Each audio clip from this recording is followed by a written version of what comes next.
꼭 필요할 때 하면 정말 좋은 치료가 되는데 무리해서 하거나 잘못 치료를 하게 되면 평생 이렇게 입안에 고름을 머금고 살거나 입술에 느낌이 없는 채로 평생을 살아야 하는 경우가 발생합니다. 내가 계속 관리받을 수 있는 곳에서 임플란트 치료를 받으시기를 추천드립니다. 어디 병원에서 그러면 임플란트를 해야 되고 어디는 피해야 되냐? 제가 생각하기에는 이제 구별하기 쉬우실 거예요. 임플란트를 꼭 해야 되는 경우, 사실 이제 이가 부러졌을 때도 할 수도 있고 교정 치료를 위해서 힘을 주기 위해서 이제 임플란트를 하게 되는 경우도 있는데, 개인적으로는 임플란트는 잇몸 질환이 심한 상태가 되신 분들, 더 이상 내 치아, 내 뿌리를 내 몸에서 내 것으로 인식하지 못하고 외부 물질로 인식해서 계속 공격해서 진행되는 잇몸 질환, 풍치가 있으신 분들은 빨리 깨끗한 상태로 만들어 놓고 임플란트를 통해서 삶의 질을 회복시켜야 한다고 생각을 합니다. 이분 같은 거 입안 사진인데 언제 꼭 해야 되냐고 물어본, 저는 이런 분들은 임플란트로 넘어가야 한다고 생각을 하거든요. 보시면 전에도 제가 설명을 한번 드렸지만 이 분홍색 살은 잇몸 뼈 위에 덮여 있거든요. 이 환자분은 지금 어떻죠? 뿌리는 다 여기가 있고 여기 하얀색 고름이 다 치아에서 지금 나오고 있고, 잇몸 뼈가 원래는 여기서부터 다 차 있어서 분홍색 잇몸이 여기 다 차 있어야 되는데 이 환자분은 지금 잇몸 뼈가 여기 있으신 거예요. 젊으신 중년 남성이신데 잇몸 질환, 풍치가 오신 거거든요. 아무리 잇몸 치료를 하고 약을 먹어도 더 이상 내 몸이 내 치아를 내 걸로 인식하지 못하고 계속 공격을 하게 돼요. 이런 분들 같은 경우에는 하루빨리 임플란트로 전환을 해서 환경을 바꿔줘야 돼요.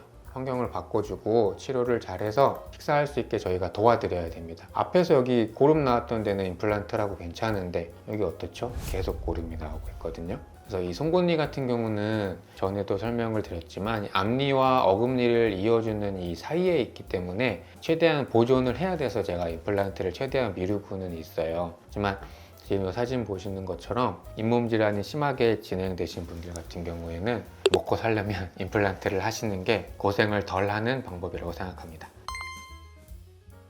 환자분 사진 한번 같이 볼게요.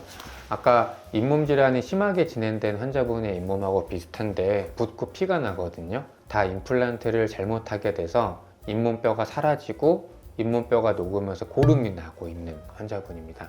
또 다른 사진 하나 보시면 이 환자분 같은 경우는 젊은 중년이신데 임플란트를 되게 많이 하셨거든요. 많이 하셨는데 우리 이제 아래 턱뼈에는 이렇게 굵은 신경이 하나 지나가서 이렇게 우리 턱뼈랑 입술이랑 잇몸의 느낌을 담당하는 신경이 턱뼈 안에 숨어 있습니다. 그런데 임플란트 수술을 잘못 받는 바람에 그 신경을 침범하게 됐어요. 이 환자분은 실제로 절반의 느낌이 없으시고 물이 묻거나 밥을 흘려도 모르세요. 임플란트는 알맞은 적응증에 꼭 필요할 때 하면 정말 좋은 치료가 되는데 무리해서 하거나 잘못 치료를 하게 되면 평생 이렇게 입안에 고름을 머금고 살거나 입술에 느낌이 없는 채로 평생을 살아야 하는 경우가 발생합니다.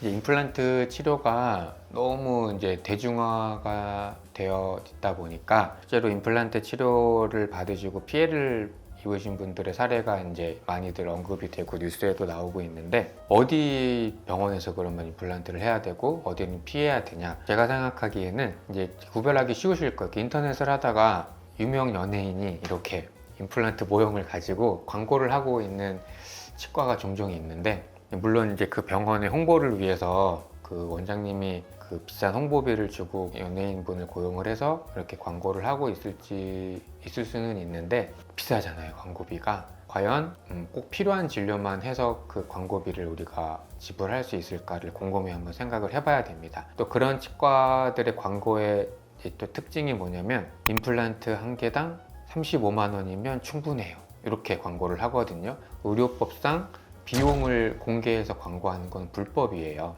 그래서 임플란트를 치료해야 될 계획이 있으시다고 하시면 좋은 병원을 고르셔야 되는데, 가급적이면 인터넷에 이렇게 자기 신상 정보 적으면서 상담받기를 권하는 이런 인터넷 설문지 누르면 나오는 게 있거든요. 대부분은 데이터 수집이고 그 데이터 수집을 통해서 환자를 유치하는 곳으로 환자분의 정보가 흘러 들어가게 돼요. 그래서 인터넷에서 나오는 정보를 조심하셔야 되는데 유명 연예인이 나오고 비용을 언급을 하면서 이제 신상 정보를 적는 칸이 나오는 치과라고 한다면 한 번쯤은 다시 생각해 보시기를 추천드리고 있고, 실제로 현재 치과 의사들이 하나 이제 모임을 만들었어요. 불법 의료 광고 퇴출이래서 치과 의사들이 이제 그런 불법 광고하는 이제 치과들을 직접 찾아갖고 이제 실제로 이렇게 말을 하고 있거든요. 그래서 주의를 하셨으면 좋겠습니다. 그런 치과들에 가게 되면 어떤 경우든지 임플란트를 해야 되는 경우로 만드는 경우가 굉장히 많거든요. 사진 한번 같이 보시면 전에 한번 소개를 드렸던 친구인데 충치가 너무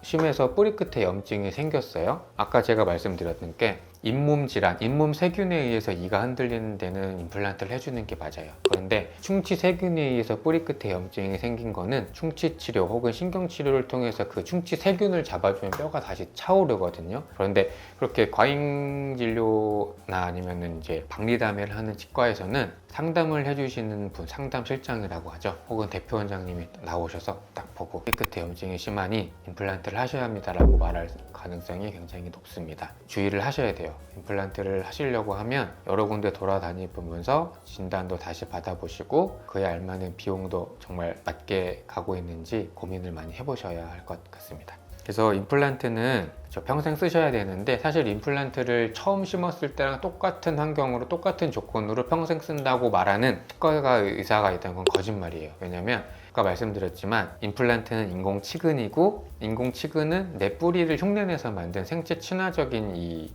금속이란 말이에요. 나한테 있던 잇몸 세균이 임플란트 주변에서도 살 수 있고, 임플란트 말고 내 치아 주변에 생기는 잇몸 염증을 우리가 치주염이라고 하는데, 똑같은 세균이 임플란트 주변에도 염증을 일으켜서 임플란트 주위염이라는 게 실제로 생길 수가 있고 뼈가 점점 없어지는 경우가 굉장히 많아요. 그래서 임플란트는 평생 쓰셔야 하지만 평생 잘 쓸 수 있도록 관리를 잘 해주시는 치과에서 수술을 하시는 게 좋고, 그렇지 않은 경우 아까 제가 사진을 보여드렸듯이 고름이 난 채로, 냄새가 나는 채로 지내게 되시거나 신경 손상이 와서 느낌이 없이, 입술에 느낌이 전혀 없이 평생 살 수도 있게 됩니다. 그래서 비용 자체가 중요한 게 아니라 내가 계속 관리받을 수 있는 곳에서 임플란트 치료를 받으시기를 추천드립니다. 제가 이렇게 막 안 좋은 얘기, 비용 얘기, 뭐 안 좋게 된 케이스 막 설명드리니까 임플란트는 그러면 나는 최대한 피해야겠다 생각할 수 있는데 꼭 그렇지가 않거든요. 이 사진 보시면 예전에는 이렇게 이 하나가 빠졌을 때는 앞뒤 치아를 깎아가지고 뒤집어 씌우는 브릿지라는 치료를 굉장히 많이 했어요. 보세요. 보통 자연 치아는 이렇게 각져 있잖아요. 근데 치아를 깎아서 이렇게 모자를 씌우는 크라운 치료를 하게 되려면 우리 파마한 상태에서 모자 쓰기가 어렵죠. 내 치아를 깎아야 돼요. 그래서 생리를 붕붕붕붕 깎아가지고 이렇게 크라운 치료 브릿지를 해서 가운데에 있는 이를 대신하게 됐거든요. 임플란트가 대중화가 되면서 빠진 자리에 그냥 임플란트 하나만 심으면 되기 때문에 내 치아를 깎지 않고 살렸을 더 오래 쓸 수 있는 조건이 마련이 된 거예요.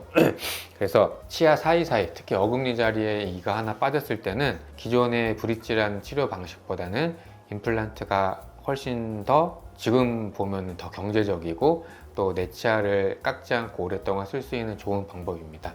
저희 치과에 내원하셨던 환자분인데 젊었을 때부터 이제 관리가 너무 안 되고 치과 가기가 너무 무서우셔가지고 이제 살려 쓸 수 있는 치아가 하나도 없는 상태로 오셨어요.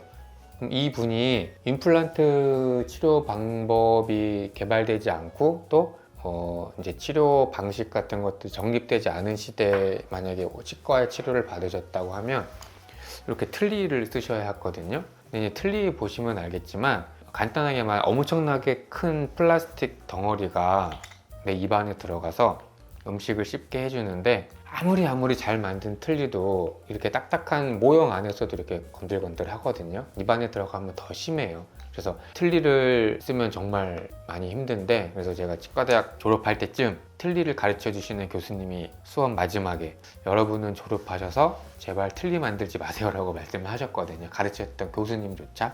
그래서 이렇게 다수 치아가 너무 엉망이 돼서 이를 다 뽑고 뭔가 치료를 해야 되는 상황에서는 틀니보다는 임플란트가 삶의 질을 높이는데 훨씬 더 큰 도움이 됩니다. 또 사진을 보여드리면 이제 대부분 어머님들이 이제 인고의 개념이 있잖아요. 어머니 하면 참는다. 그래서 실제로 바빠서 혹은 자식들 뒷바라지 하느라 치과를 못 갔다 하시는 분들이 정말 많거든요. 이렇게 돼서 오세요. 충치가 생겼는데 아파도 참으시는 거예요. 꼭 참고 하다가 이가 삭고 부러져서 오시거든요. 그러면 벌써 여기 어금니 몇 개가 없고 여기도 없고, 여기도 지금 큰 어금니 여기 뒤에 하나 있고 작은 어금니가 있는데, 아까 말씀드렸던 것처럼 여기를 임플란트를 하지 않으면 요 치아를 깎고 요 치아를 깎고 이렇게 뒤집어 씌워야 하는데, 굳이 그럴 필요가 없다는 거죠. 임플란트는 이렇게 치아가 굉장히 안 좋은 상태에서 부러지거나 사가 있는 경우에도 틀니 대신에 우리 임플란트를 통해서 정말 식사 잘 할 수 있게 될 수 있거든요. 그래서 임플란트는 좋은 적응증을 잘 찾아가지고 알맞은 때 할 수 있으면 정말 좋은 치료의 한 옵션이라고 생각합니다. 임플란트를 하게 되면 비용도 비용이고, 또 가야 할 치과 안 가야 될 치과만 고민하게 되니까, 그렇게 안 되려면 평소에 관리를 잘 하면 되거든요. 이전 영상에서 보여드렸듯이 내가 집에서 할 수 있는 가장 좋은 방법은 하루 3번 양치질, 치간 칫솔 혹은 치실을 열심히 하는 거예요. 그거를 잘 하게 되면 충치가 일단 안 생기고, 치실, 치간 칫솔까지 신경 써서 한다는 거는 이제 잇몸 질환에 이게 진행될 가능성이 굉장히 떨어진다는 거거든요. 충치는 간단히 말하면 잇몸 질환보다 더 다루기가 쉬운 게, 충치는 갈아서 없애고 만들어주면 되는데, 잇몸 질환이 진행돼서 빼게 되면 결국엔 임플란트를 할 수밖에 없어요. 그래서 충치나 잇몸 질환이 진행되는 걸 막는 가장 쉬운 방법은 집에서 양치질, 그다음에 치실, 치간 칫솔 잘 하시는 거고, 뭐 1년에 한 번 주기적으로 치과에 가서 이제 스케일링을 보통 하실 텐데, 가서 스케일링만 한번 땡 하고 빠이빠이인 치과보다는, 저희 치과를 이제 소개를 해드릴게요. 저희 치과 같은 경우는 뭐 엑스레이 이런 거 다 찍기 싫어하시는 분들이 간혹 오세요. 저희 검사를 좀 해드리면 좋은데 나는 딱 스케일링만 하고 싶다 하시는 분들이 오세요. 그러면 제가 이제 그냥 입안을 보고 저희 이제 치위생사 선생님들이 스케일링 다 해주시고, 저희 치과에서 해드리는 게 뭐가 있냐면, 제가 이 말씀을 꼭 드려요. 저희 치과는 잇몸 청소, 스케일링만 간단하게 하셔도 꼭 한 달 있다 약속을 넣어드립니다. 이 약속을 넣어드리는 건 어떤 치료를 권해드리려고 하는 게 아니라, 저희가 환자분 입을 처음 봤을 때의 상태랑 스케일링을 통해서 잇몸 청소를 깨끗하게 한 상태를 저희가 사진을 찍어서 기록을 해놨다가 한 달 있다 오셨을 때 환자분 입안 상태랑 비교해서 보여드리기 위함이라고 설명을 드려요. 그래서 한 달 있다 오셨을 때 사진이랑 비교했을 때 입안의 관리가 잘 된다, 그러면 저희는 그 환자분은 2달 후에 오시게 합니다. 2달 후에 왔는데 또 괜찮다, 그럼 4달, 한 달, 2달, 4달, 8달, 2배 간격씩 넓혀서 저희는 계속 입안 관리를 해드려요. 그런데 스케일링만 간단하게 하고 가셨어요. 한 달 있다 오셨는데 또 양치질이 너무 안 되고 치석이 너무 많이 낀다? 저는 보여드리고 한 달 있다 또 오라고 말씀드려요. 스케일링을 자주 해서 이가 깨지고 그런 문제가 아니라 관리가 안 되고 있는 거기 때문에, 그런 분들은 한 달마다 오셔서 저희가 또 입안 청소 해드리고, 어떻게 하면 양치질을 잘 할 수 있고 치실을 할 수 있는지, 지금 방식대로 하고 있을 때는 어디가 청소가 안 되는지 거울 보면서 저희가 다 집어드리고 있거든요. 집 근처에 그런 치과가 있다고 하시면 꼭 정기적으로 가셔서, 치과가 어떤 아프고 뭔가 무서운 치료를 하는 데가 아니라 관리받는 곳이라는 거를 딱 머리에 인식시켜주는 치과가 있다면 주기적으로 꼭 다니시기를 추천드립니다.